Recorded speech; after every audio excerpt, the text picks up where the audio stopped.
21 পারা 9 নম্বর পৃষ্ঠা সূরা লোকমান থেকে একটা আয়াতে কারিমা তেলাওয়াত করেছি।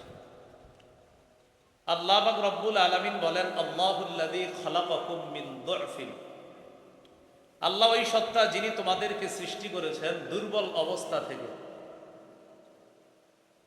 সৃষ্টি করার পর সুম্মা জাআলা মিন বাদি দু'ফিন কুওয়া, দুর্বল অবস্থা থেকে শক্তিশালী অবস্থায় আল্লাহ পাক রব্বুল আলামিন তাকে পৌঁছিয়েছে।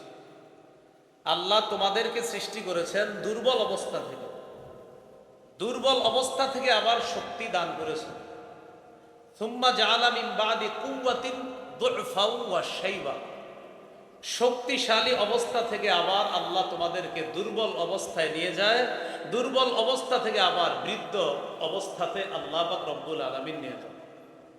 ইয়াখলুকু মা ইয়াশা, আল্লাহ বলেন আল্লাহ যা চান তা আল্লাহ সৃষ্টি করেন। ওয়া হুয়াল আলিম, তিনি সর্বজ্ঞানী।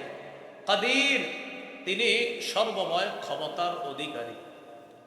আমাকে আপনাকে আল্লাহ দুর্বল অবস্থা থেকে সৃষ্টি করেছেন। কেমন দুর্বল? আমি আপনি কিছুই ছিলাম না। প্রথমে এমন একটা অবস্থা ছিল আমি আপনি উল্লেখ করার মতো কিছু ছিলাম না। 29 পারা সূরাতুল ইনসান বা সূরা দাহার বলি আমরা যেটা, এই সূরার 1 নম্বর আয়াতে আল্লাহ বলেন, হাল আতা আলাল ইনসানি হিনুম মিনাদ দাহ, অবশ্যই মানুষের কাছে এমন একটা সময় অতিবাহিত হয়েছে, মানুষের উপর এমন একটা সময় এসেছে, লাম ইয়াকুন শাইআম মাযকুরা, মানুষ উল্লেখ করার মতো কোনো কিছু ছিল না, মানুষ উল্লেখ করার মতো কোনো বস্তু ছিল না। আসলে আমি আপনি উল্লেখ করার মতো কিছু ছিলাম না একটা সময়। সূরা তারিকের 5, 6, 7 নম্বর আয়াতে আল্লাহ বলেন, ফালয়ানজুরিল ইনসানু মিম্মা খুলিক, মানুষ যেন চিন্তা করে মিম্মা খুলিক, তাকে কি থেকে সৃষ্টি করা হয়েছে।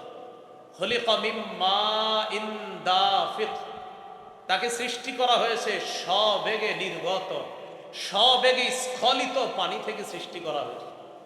যেই পানি ইয়াখরুজু, যেই পানিটা বের হয়, মিন বাইনিস সুলবি, পৃষ্ঠ দেশ থেকে, ওয়াত তারাইব, এবং পাজর থেকে যেই পানি, পৃষ্ঠ দেশ থেকে এবং পাজর থেকে যেই পানি বের হয়, এই পানি মূলত আপনার দেহের মধ্যম যে অংশটা, ওই অংশেই বীর্যের অবস্থান, সেখান থেকে সেটা বের হয়। বের হয়ে মায়ের রেহের মধ্যে আল্লাহ পাক রব্বুল আলামিন দেন। ওই রেহেমের মধ্যে আমাকে আপনাকে এক পর্যায়ে আল্লাহ বড় করে একটা ছোট্ট মানুষের রূপদান করে মায়ের পেটের ভিতরেই আমার আপনার নাভি থেকে একটা পাইপ ফিট করে দিয়ে আল্লাহ খাবারের ব্যবস্থা।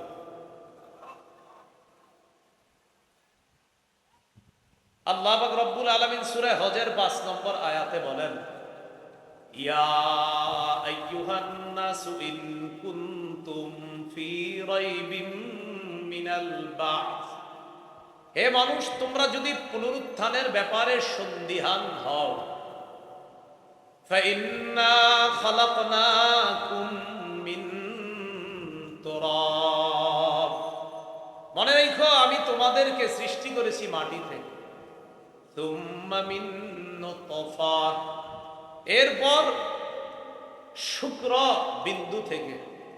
আসলে শুক্র বিন্দুর মধ্যে ফেরেশতার মাধ্যমে সামান্য একটু মাটির ছিটাও দেওয়া হয়, এটার মিশ্রণে আমাকে আপনাকে সৃষ্টি করা। সুম্মা মিন আলাকা, এরপর জমাট রক্ত থেকে। সুম্মা মিন মুদগা, এরপর মাংসপিণ্ড থেকে। মুখাল্লাকা, যেই মাংসপিণ্ডটা এটা কখনো রূপদান করে, গায়রি মুখাল্লাকা, আবার কখনো এটা রূপদান করে না। রূপদান করার আগেই মায়ের পেটে এটা নষ্ট হয়ে অবশ্যন হয়ে যায়। মুখাল্লাকা ওয়া গায়রি মুখাল্লাকা, কখনো এই মাংসপিণ্ডটা এটা রূপদান করে আবার বাড়তে থাকে, কখনো রূপদান করার আগে গায়রি মুখাল্লাকা, এটা আবার রূপদানের আগেই শেষ হয়ে যায়, পেট থেকে বের হয়ে যায়। আল্লাহ পাক রব্বুল আলামিন চাইলে এটা বলো। এটা কেন করি? লিনুবাইয়িনা লাকুম, আমি এইভাবে করি তোমাদেরকে বয়ান করার জন্য, জানিয়ে দেওয়ার জন্য, চিন্তা ভাবনা যেন করতে পারো। মাংসপিণ্ড করার পর ওয়ানুকিরু ফিল আরহামি মা নাশা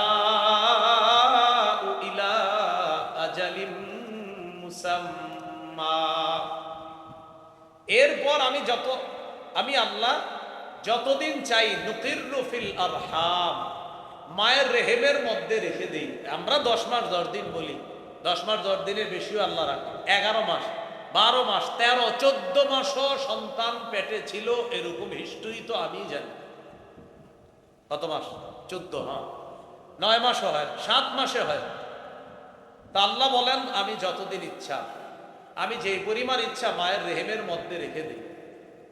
ইলা আজালিন মুসাম্মা, নির্দিষ্ট একটা সময় পর্যন্ত। কত সময় এটা আমি আল্লাহ জানি। সুম্মা নুখরিজুকুম তিফলা, এরপর তোমাদেরকে শিশু অবস্থায় তোমাদের মায়ের পেট থেকে বের করি। সুম্মা লিতাবলুগু আশুদ্দাকুম, এরপর তোমাদেরকে লালন পালন করি পরিণত বয়সে উপনীত হওয়া পর্যন্ত। ওয়া মিনকুম মাইয়ুতাওয়াফা, তোমাদের কেউ পরিণত বয়সে পৌঁছার আগেই মারা যায়। তোমাদের কেউ কেউ মারা যায় অনেক আগেই মারা যায়, বাচ্চা অবস্থায় মারা যায়, 2, 3, 4, 5 বছরে মারা যায়। ওয়া মিনকুম মাইয়ুরাদ্দু ইলা আরযালিল উমর, তোমাদের কাউকে কাউকে তার বয়সের বার্ধক্যে পৌঁছিয়ে দেওয়া হয়। তোমাদের কাউকে কাউকে বয়সের বার্ধক্যে, চূড়ান্ত বার্ধক্যে, চরম বার্ধক্যে পৌঁছিয়ে দেওয়া হয় তোমাদের কাউকে কাউকে। তাহলে আমাদেরকে আল্লাহ দুর্বল অবস্থা থেকে সৃষ্টি করলেন, এরপর দুনিয়াতে শিশু অবস্থায় আনলেন। কিভাবে আনছেন? সূরা নাহলের 78 নম্বর আয়াতে আল্লাহ বলেন, ওয়াল্লাহু আখরাজাকুম মিন বুতুনি উম্মাহাতিকুম লা তা'লামুনা শাইআ, আল্লাহ তোমাদেরকে তোমাদের মায়ের পেট থেকে বের করেছেন, তোমরা কিছুই জানতা না। ওয়া জাআলা লাকুমুস সামআ, তিনি তোমাদেরকে শ্রবণ শক্তি দিলেন। ওয়াল আবসারা, তিনি তোমাদেরকে দৃষ্টি শক্তি দিলেন। ওয়াল আফইদা, তিনি তোমাদেরকে অন্তঃকরণ দিলেন। তিনি তোমাদেরকে অনুভব করার জন্য হৃদয় দিলেন, অন্তর দিলেন। লাআল্লাকুম তাশকুরুন, বড় হওয়ার পর যেন আল্লাহর শুকরিয়া আদায় করতে পারো। বলেন আলহামদুলিল্লাহ। আমাদের চোখ কান কে দিয়েছেন? আল্লাহ। এরপরে আমাদেরকে কিভাবে আল্লাহ পাক রব্বুল আলামিন সুন্দর গঠন করছে, সূরা ইনফিতারের মধ্যে আল্লাহ বলেন, ইয়া আইয়ুহাল ইনসান মা গাররাকা বিরাব্বিকাল কারীম, হে মানুষ, কিসে তোমাকে তোমার সম্মানিত রবের ব্যাপারে ধোকায় ফেলে রেখেছে? আল্লাযী খালাকাকা, যিনি তোমাকে সৃষ্টি করেছেন। ফাসাওয়াকা, সুগঠিত করেছেন। ফাআদালাকা, সুসম করেছেন। নাকটা যেখানে দেওয়ার দরকার, কানটা যেখানে দেওয়ার দরকার, চোখ যেখানে দেওয়ার দরকার, ঠিক সেখানেই দিয়েছেন। ফি আই সূরাতিম মা শাআ, যেই আকৃতিতে তিনি চেয়েছেন। রক্কা বাকা, তোমাকে আল্লাহ গঠন করেছেন। তাহলে আমাদেরকে দেখেন কত সুন্দর একটা শরীর, দুর্বল অবস্থা থেকে, প্রথম থেকে আসেন কিছুই ছিলাম না, সেখান থেকে আসলাম নাপাক পানি, এখানে মাটির মিশ্রণ, এইভাবে আল্লাহ মায়ের পেটে আস্তে আস্তে বড় করে দুনিয়াতে আনলেন, সুসমভাবে আমাদের দেহের গঠন করলেন আল্লাহ। বলি আলহামদুলিল্লাহ। এইভাবে আল্লাহ আমাদেরকে দুনিয়াতে আনছেন যেন আমরা আল্লাহর শুকরিয়া আদায় বেশি বেশি করতে পারি। আল্লাহ তৌফিক দান করেন। এবার আসেন, আমাদেরকে আল্লাহ দুনিয়াতে পাঠাইছেন, ঠিক আছে, তা আমাদেরকে পাঠাইলেন কেন? সূরা জারিয়াতের 56 নম্বর আয়াতে আল্লাহ বলেন, ওয়ামা খালাকতুল জিন্না ওয়াল ইনসা ইল্লা লিয়াবুদুন, মানুষ এবং জিনকে সৃষ্টি করেছি আমার ইবাদত করার জন্য। মানুষ এবং জিনকে সৃষ্টি করেছি আমার ইবাদত করার জন্য। এখন কথা হলো, ইবাদতটা কেমন করবেন?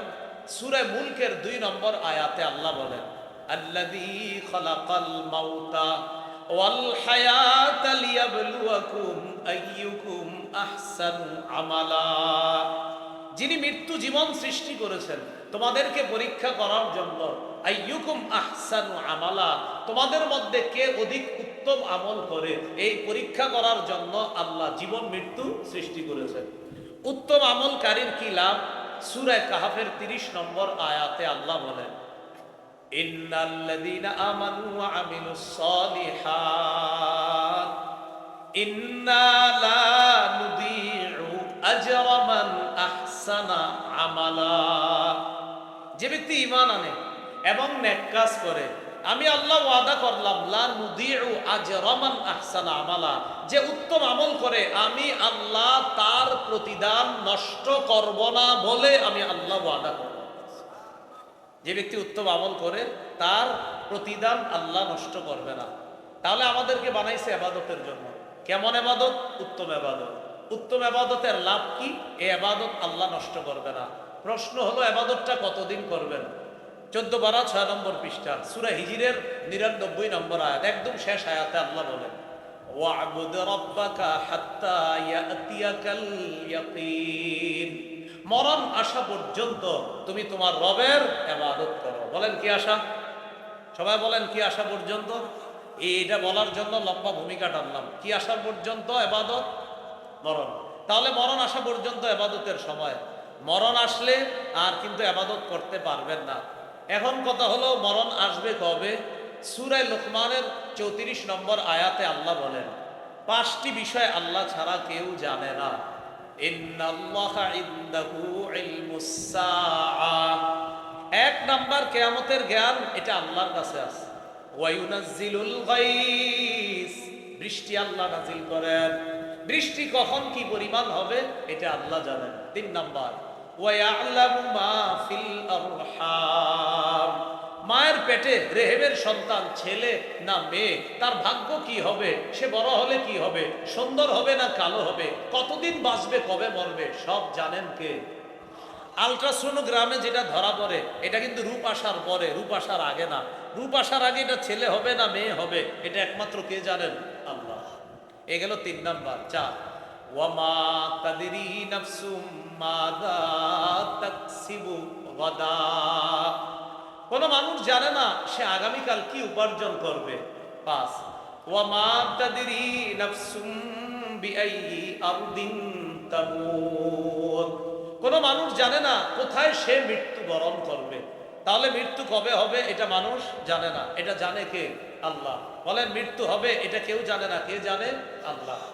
সূরা আলী ইমরানের 145 নম্বর আয়াতে আল্লাহ বলেন ওয়ামা কানা লিনাফসিন আন তামুতা ইল্লা বিইজনিল্লাহি কিতাবাম মুআজ্জালা, কোন মানুষের জন্য এটা উচিত না, কোন মানুষের জন্য এটা শোভা পায় না, কোন মানুষের পক্ষে এটা সম্ভব না যে সে আল্লাহর অনুমতি ছাড়া মারা যাবে, অর্থাৎ আল্লাহর হুকুম ছাড়া সে মৃত্যুবরণ করবে, এটা সম্ভব না। বরং ইল্লা কিতাবাম মুআজ্জালা, বিইজনিল্লাহি কিতাবাম মুআজ্জালা, আল্লাহর হুকুমে সে মরবে। কিতাবাম মুআজ্জালা, কবে কোথায় মরবে এর একটা নির্ধারণ করা সময় আছে। তাহলে আমি আপনি কখন মারা যাব এটা জানেন কে? বলেন আল্লাহ। প্রত্যেকটা নফস মৃত্যুর স্বাদ গ্রহণ করবে।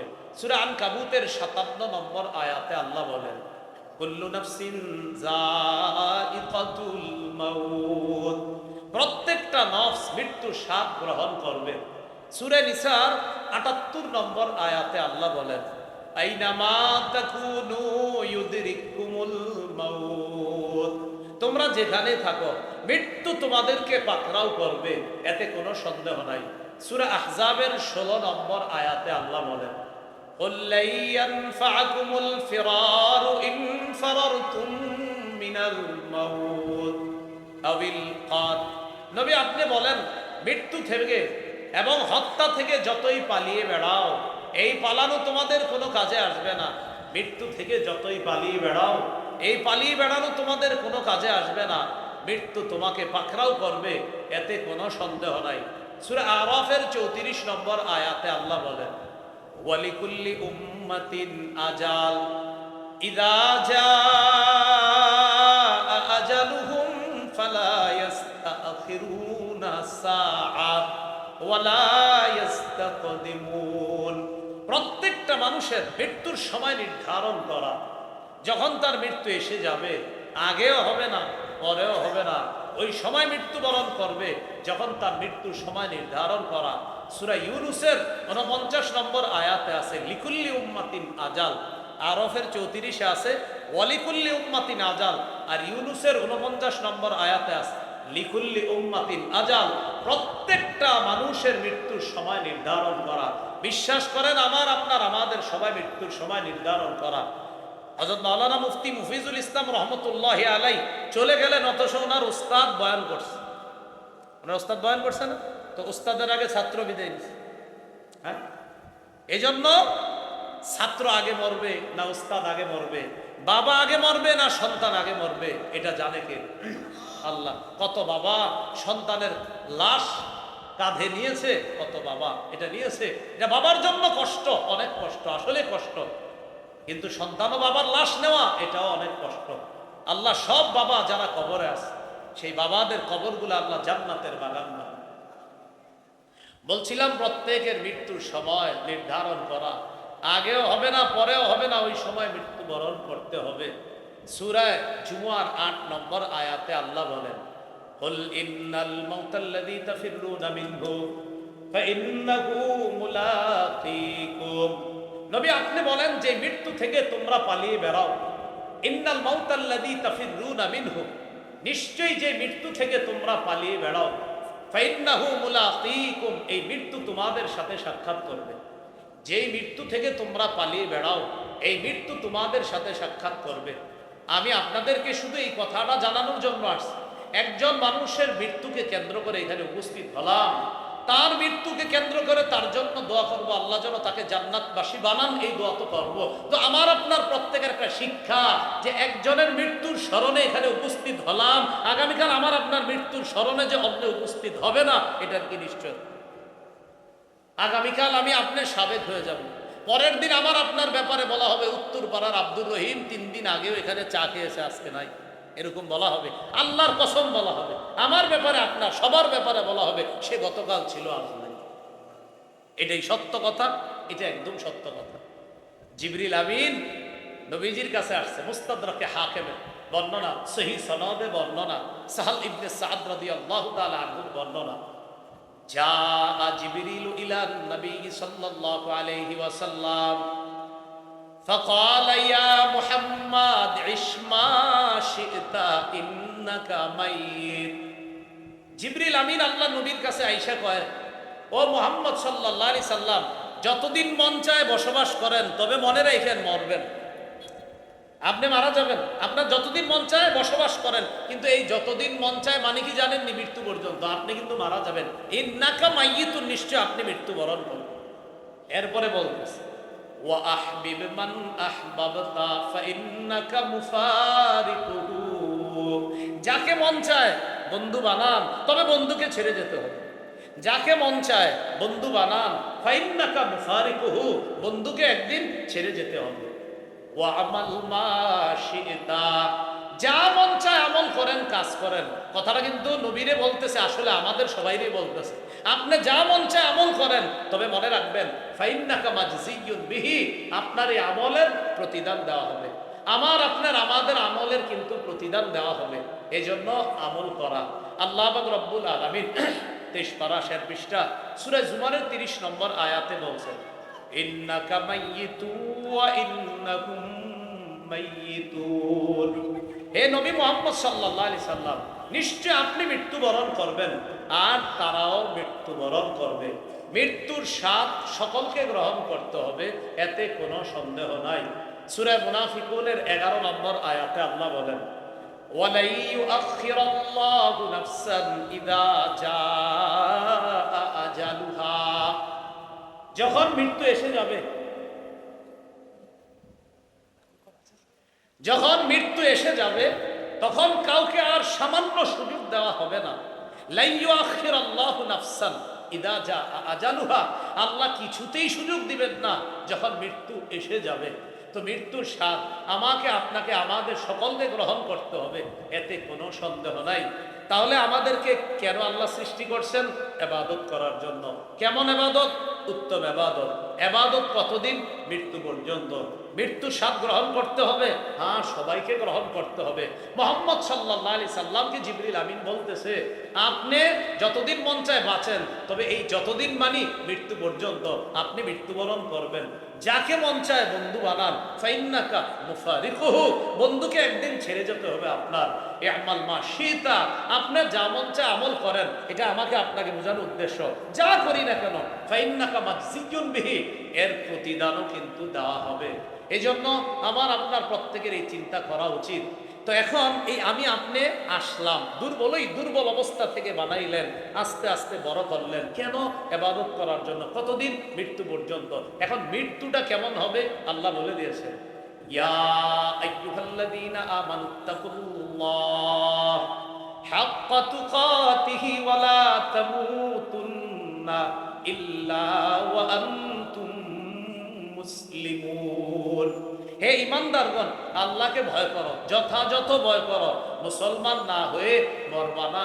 কি বলছে দেখেন, মুসলমান না হয়ে মরবা না। সূরা বাকারার 208 নম্বর আয়াত। আমাদের হযরতের শাহেদ যে আয়াতটা তেলাওয়াত করেছিলেন, ইয়া আইয়ুহাল্লাযীনা আমানু দুখুলু ফিস সিলমি কাফা, হে ইমানদারগণ, ইসলামে পরিপূর্ণ প্রবেশ করো। এই আয়াতের ব্যাখ্যায় মুফাসসিরিন কেরাম লেখেন, পরিপূর্ণ প্রবেশ করা দ্বারা উদ্দেশ্য মুআমালাত, মুআশারাত, আখলাক, এইগুলা 100-100 পালন করতে হবে। শুধু নামাজ, রোজা, হজ, যাকাত এবং না, পাশাপাশি সব ঠিক রেখে ইসলামে পরিপূর্ণ প্রবেশ করা। সূরা আলী ইমরানের 19 নম্বর আয়াতে আল্লাহ বলে দিয়েছেন, ইন্নাদ দীনা ইনদাল্লাহিল ইসলাম, আল্লাহর কাছে মনোনীত ধর্ম ইসলাম।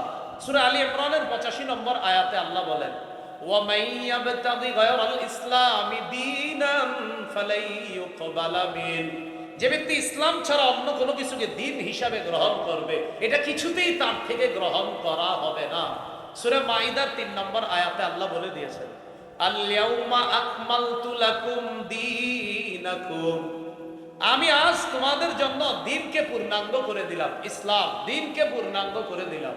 ও আতমামতু আলাইকুম নি'মাতি, আমি তোমাদের উপর আমার নিয়ামতকে পরিপূর্ণ করে দিলাম। আমি তোমাদের উপর আমার নিয়ামতকে পরিপূর্ণ করে দিলাম। আমাদের শায়েখ যিনি উপস্থিত হয়েছেন, হযরত মাওলানা শেখ হাসান জামিল হাফিজাহুল্লাহ, রমজানের আগে ফেব্রুয়ারি মাসে হযরতের একটা বয়ান শুনেছি আমি যাইতে যাইতে হযরত আলোচনা শেষ করেছেন নারায়ণগঞ্জ, হযরতের হয়তো মনে পড়ে গেছে, নারায়ণগঞ্জ সোনারগাঁও। তা আমি যাওয়ার আগে হযরত ঠিক এই আয়াতের উপর আলোচনা করতেছিলেন, আল-ইয়াউমা আকমালতু লাকুম। এই আয়াত দিয়ে হযরত সেদিন বেদাত কি জিনিস এটা বুঝাইতেছিলেন, আমার পুরা মনে পড়তেছে। তো এই আয়াতে আল্লাহ পাক রব্বুল আলামিন বলেছেন, আজ আমি তোমাদের জন্য দিনকে পূর্ণাঙ্গ করে দিলাম, আর তোমাদের উপর আমার নিয়ামতকে আমি পরিপূর্ণ করে দিলাম। এখন দেখেন দিন ইসলাম, এই ইসলাম আমরা পেয়েছি। তো আল্লাহ বলতেছেন, মুসলমান না হয়ে তোমরা মরবা না। বাস মুসলমান কিভাবে থাকবো মরণ পর্যন্ত? সূরা হাশরের 7 নম্বর আয়াতে আল্লাহ বলে দিয়েছেন, মা আতাকুমুর রাসূলু ফাখুযু, মুহাম্মদ সাল্লাল্লাহু আলাইহি সাল্লাম যা দেন তা গ্রহণ করো, ওমা নাহাকুম আনহু ফান্তাহু, যা থেকে নিষেধ করেন তা থেকে বিরত থাকো। বাস মুহাম্মদ সাল্লাল্লাহু আলাইহি সাল্লাম যা দেন এটা গ্রহণ করা, যা থেকে নিষেধ করেন এটা থেকে বিরত থাকা। এজন্য আমরা সবাই যেন মুসলমান পরিচয়ে দুনিয়া থেকে আমরা যাইতে পারি। সবাই যেন, বিশেষ করে আজকে যার জন্য আয়োজন, হযরত মাওলানা মুফতি মুফিজুল ইসলাম রহমতুল্লাহ, হযরত সহ হযরতের সন্তানাদি পরিবার, এখানে আমরা যারা, আমরা সবাই যেন ঈমান ইসলাম নিয়ে একসাথে আবার জান্নাতে আমরা দেখা করতে পারি। আল্লাহ তৌফিক দান করেন। সুবহানাল্লাহি ওয়া বিহামদিহি, সুবহানাকাল্লাহুম্মা ওয়া বিহামদিকা আশহাদু আল্লা ইলাহা ইল্লা আনতা আস্তাগফিরুকা ওয়া আতুবু ইলাইক। আমরা কেউ উঠবো না, হযরত আলোচনা করবে ইনশাআল্লাহ, মুনাজাত হবে, এরপর আমরা যাব। আমরা যেই জন্য আজকের আয়োজন মুনাজাত, হযরতের স্মরণে আপনার দোয়া হবে, দোয়াটা করে আমরা ইনশাআল্লাহ যাব। আলহামদুলিল্লাহ। এই পর্যায়ে আমাদেরকে আমাদের হযরত মাওলানা মুফতি আরিফ বিন হাবিব সাহেবকে সম্মাননা পাগড়ি পরিয়ে দিচ্ছেন। আমাদের বাংলাদেশের গৌরব, হাজারো লাখো উলামায়ে কেরামদের হৃদয়ের স্পন্দন আল্লামা হাসান জামিল দামাত বরকাতুল আলিয়া, লিল্লাহি তাকবীর। আমরা একটু জোরে আওয়াজ করতে পারি না? লিল্লাহি তাকবীর। আলহামদুলিল্লাহ। আল্লাহ এই ছায়াকে আমাদের উপর দীর্ঘায়িত করুন, সকলেই বলি আমিন। এবং কেউ ক্যামেরায় হাত দিবেন না, কেউ ক্যামেরায় হাত দিবেন না। ভাই নামে এই মেহরবানি করে নামে, এখন না, পড়ে মুনাজাতের পড়ে এখন শুরু হবে। এই কেউ ক্যামেরায় হাত দিবেন না,